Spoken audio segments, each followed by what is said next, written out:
Pull that shirt out of the drawer. The one you have not worn in a while. Hold it up to the window light and look under the arm. If what you see is a patch of yellow, stiff, discolored, sitting right in the fabric like it was dyed there on purpose, you already know what this is about.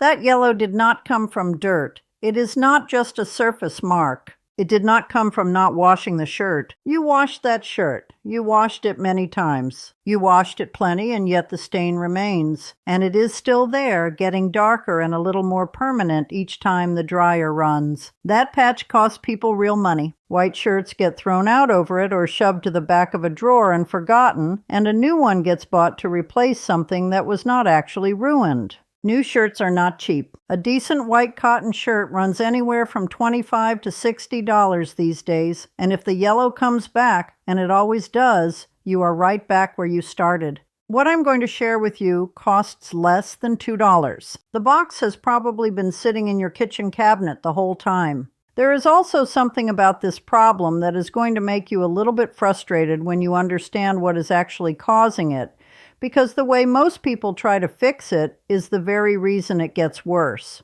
Stick with me on that, because once you see it, you cannot unsee it, and you will never approach a yellow stain the same way again. My grandmother kept white cotton on this family for 60 years. Aprons, work shirts, Sunday blouses, bed linens, white, all of it, kept clean through Blue Ridge Mountain summers when the men came in from the fields soaked through. She never bought a stain product in her life, and neither did my mother after her. I am Annie Hemingway, and I have been doing this for a long time. I grew up on a homestead in the Appalachian Mountains, and I kept house and raised children on the same ridge where those women taught me everything I know about laundry, preserving food, and making a home hold together through hard seasons. White fabric was not a luxury up there. It was practical. It was what we had. And keeping it clean was simply part of the work.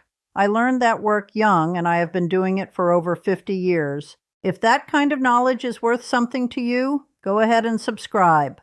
There is also a whole store of it here, and every piece of it comes from the same place. Women who kept homes running without spending money they did not have. And while you are here, drop something in the comments for me. Have you thrown out a white shirt over yellowing, or do you have one sitting in a drawer right now that you have not been able to fix? Tell me where you're watching from, too. I read every comment that comes in, and I want to know what is happening in your home. One more thing before we get into it. I am on Spotify now if you would rather listen while your hands are busy at the ironing board or the wash sink. Scan the code on the screen or use the link down below, and I will walk you through this while you work. Now, yellow underarm stains. People blame sweat, and that is understandable because sweat is what you can see happening. But sweat on its own does not make that color. Plain sweat washes out of cotton without much trouble, the same way it always did before antiperspirant existed. The yellow, that stiff, locked-in, getting worse with every wash yellow, comes from what happens when the aluminum compounds in antiperspirant meet the proteins in sweat inside the fabric and then get heat applied to them. That last part is the piece people miss. Heat sets it. Every time you put that shirt in a hot dryer before the stain has been properly treated and fully rinsed out, you are pressing the chemistry deeper into the fibers. You are essentially baking it in. And here is where the washing machine becomes part of the problem. Regular laundry detergent is designed to lift dirt and odor. It is not designed to break apart that specific compound sitting in the weave of the fabric. So the shirt comes out of the wash smelling clean, feeling clean, and looking clean everywhere except right there under the arm. And you put it in the dryer, and the heat does its work. And next time the patch is a little more yellow, a little more rigid, a little harder to move. That cycle, wash, dry, is not cleaning the stain, it is curing it. Like a piece of clay going into a kiln, every hot drying cycle is setting the problem a little more permanently into the shirt. This is why people end up with stains that have been in a shirt for 2 or 3 years and feel as though they are woven into the fabric itself. In a sense, they are. The heat made sure of it. The good news is that what locks the stain in is also the key to unlocking it. That compound responds to an alkaline environment. It responds to something that can get underneath it, change the chemistry around it, and lift it off the fiber rather than just washing over the surface of it. Your washing machine cannot do that. Your regular detergent cannot do that. What can do it has been in kitchens in this country for well over 100 years, and it costs about $1.75 at any grocery store in America. What baking soda does to that stain, and why the method has to be done in a specific order, with specific timing, and with the dryer handled a certain way, is what makes the difference between a shirt that comes out looking new and a shirt that stays in the drawer another season. Pull the shirt out and lay it flat somewhere you can work on it. A clean counter, a laundry table, the edge of the sink. You want the underarm area face up and accessible, not bunched or folded. If the shirt is damp from a recent wash, that is fine. If it is dry, give the stained area a quick splash of cool water and press it gently into the fabric with your fingers before you do anything else. You are not soaking it through, just waking the fibers up a little so what comes next has something to grip. The paste is 3 things: baking soda, plain white vinegar, and a small amount of dish soap. The plain kind, not the kind with added moisturizers or scent beads or anything extra. You want the simple version. For one shirt, the ratio is 2 tablespoons of baking soda, 1 tablespoon of white vinegar, and half a teaspoon of dish soap. When you combine the baking soda and the vinegar, they are going to fizz. That is expected. Let it settle for about 10 seconds, then add the dish soap and stir the whole thing into a loose paste. It will not be thick like toothpaste. It will be closer to a slightly grainy slurry, and that is exactly right. If it looks too dry, add a few drops more of vinegar. If it looks too wet, add a pinch more baking soda. Spoon the paste directly onto the stained area and spread it across the whole patch with your fingers or the back of a spoon. Work it in gently, not scrubbing hard, just pressing and working it into the weave with a little circular motion so it gets down into the fabric rather than sitting on top. Then take an old toothbrush, a soft one, and go over the area in short strokes in both directions. You are not trying to scrub the stain out by force. The chemistry is doing the work. The brush is just making sure the paste is in contact with every part of the fiber, not just the surface threads. Leave it. Do not rinse it. Set the shirt aside and let the paste sit for a minimum of 30 minutes. For stains that have been in the fabric for a long time, a year or more, shirts that have been through many wash and dry cycles, leave it for a full hour. If the stain is old and heavy and has that rigid, almost waxy feel to it, you can leave it for 2 hours without any harm to the fabric. The baking soda needs time to work against that compound sitting in the weave. Rushing this part is where the method fails. After the dwell time, rinse the area under cool running water, not warm, not hot, cool, and press the fabric gently as you rinse to push the paste back out of the fibers rather than just rinsing the surface. You want the water running through the weave, carrying the loosened compound with it. When the water running off the shirt runs clear, you are ready to wash. Put the shirt in the washing machine alone or with a small load of whites. Set the cycle to warm, not hot. Add your regular detergent.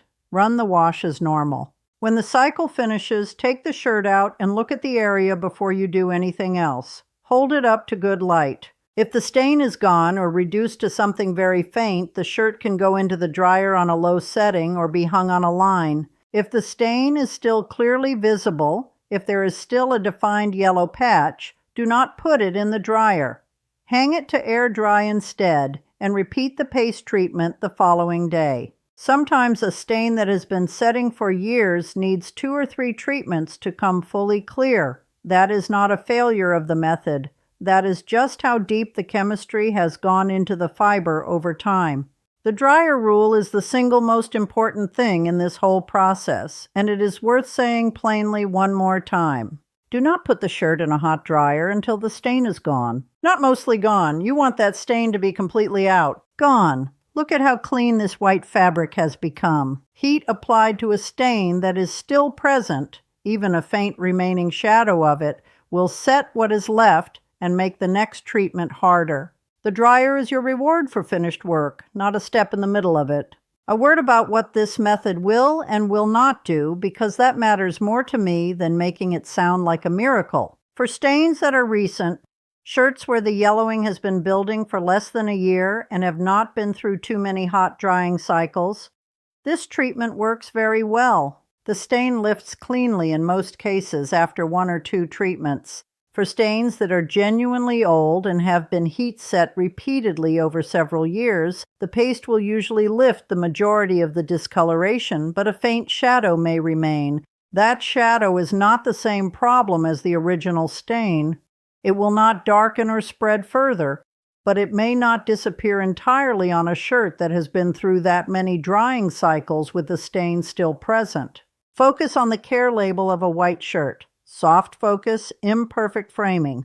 Baking soda is alkaline, and on cotton and cotton blends it is gentle. On silk, wool, or delicate synthetics, do not use this method. Those fabrics do not take well to prolonged contact with even a mild alkaline paste, and the risk of damage to the fiber is not worth it. This is a cotton shirt treatment. If the care label says silk or wool or dry clean only, set the shirt aside and take it somewhere that handles those materials properly. For cotton, the plain white dress shirt, the undershirt, the work shirt, the button-down. This is the method that has been working in American homes since before there was a stain product aisle to walk down.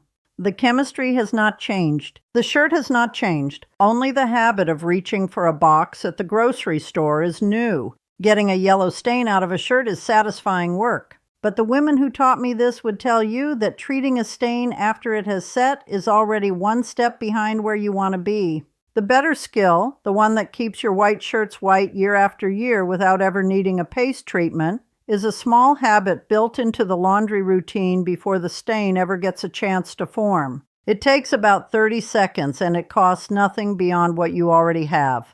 Before a white shirt goes into the wash, any wash, every wash, turn it inside out. That puts the underarm area where the antiperspirant buildup is collecting in direct contact with the water and the detergent instead of protected on the inside of the drum where the fabric folds over on itself. Then take a small amount of baking soda, about a tablespoon, just a palm full, and rub it directly into the underarm area of the inside-out shirt before you put it in the machine.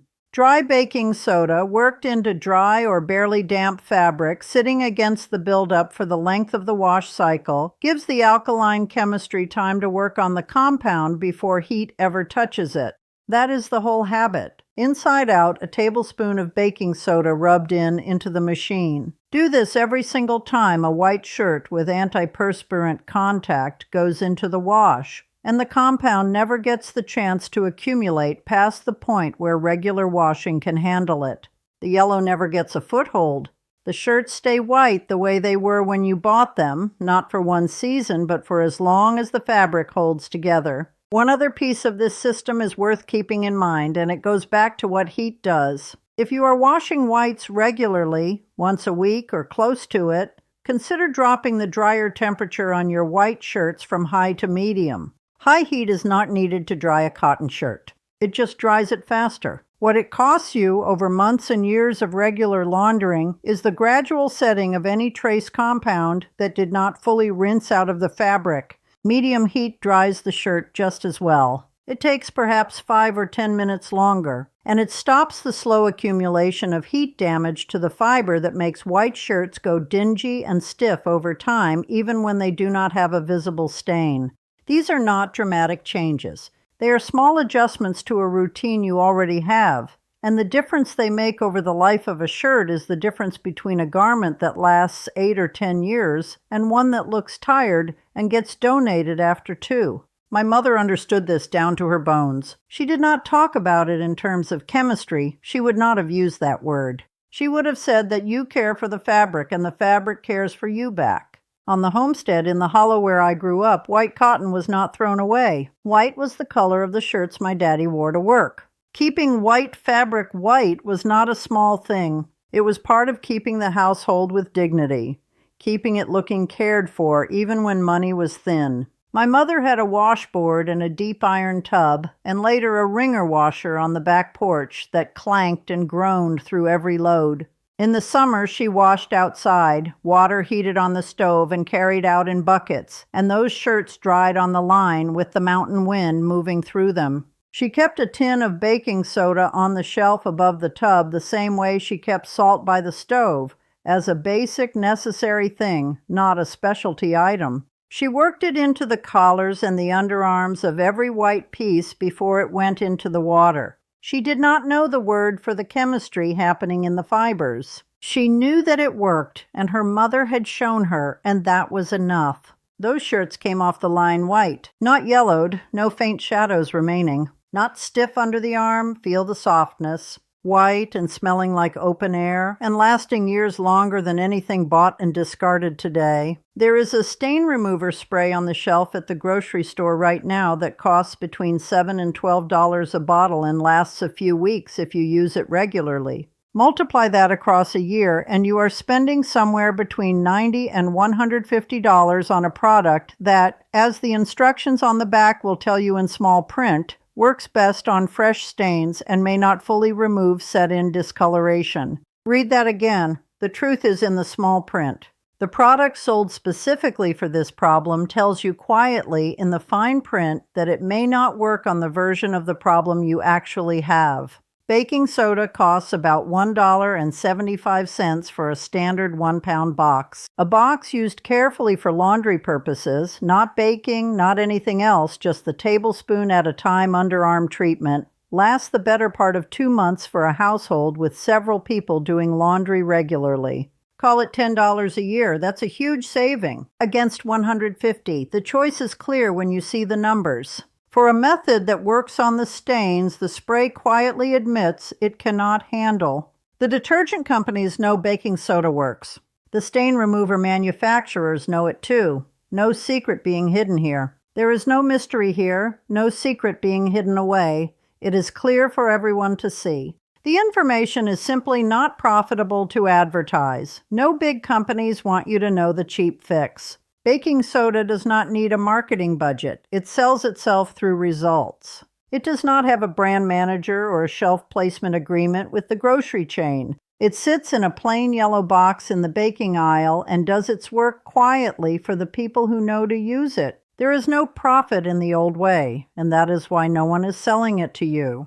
And that is precisely the reason nobody is selling it to you. It's too cheap to advertise. The women who raised me on that mountain ridge were not chemists, but they knew how to get things clean. They were not frugal out of virtue. They were frugal out of necessity, the hard kind, the kind that does not leave room for a $12 spray bottle when a $1 box does the same job better. What they had instead of money was knowledge. Specific, practical, passed-down knowledge about how cloth behaves. That knowledge kept white shirts white for generations in the hollows of the Blue Ridge. There is no reason it cannot do the same in your laundry room today. So let me bring this together for you the way I would sitting across a kitchen table from a neighbor who just asked me what to do about a shirt she had given up on. First, go to the baking aisle of your grocery store and pick up a box of plain baking soda. Not baking powder, baking soda. The plain yellow box, it's the one you want. It costs about $1.75. While you are there, if you do not already have it, pick up a bottle of plain white vinegar, the distilled kind, not apple cider, and a small bottle of plain dish soap, the simple variety without added moisturizers. That is your entire shopping list, simple and effective. Total cost, if you are starting from nothing, somewhere around $4 to $5 for supplies that will last you months. When you get home, find the shirts. Look for the ones that need help.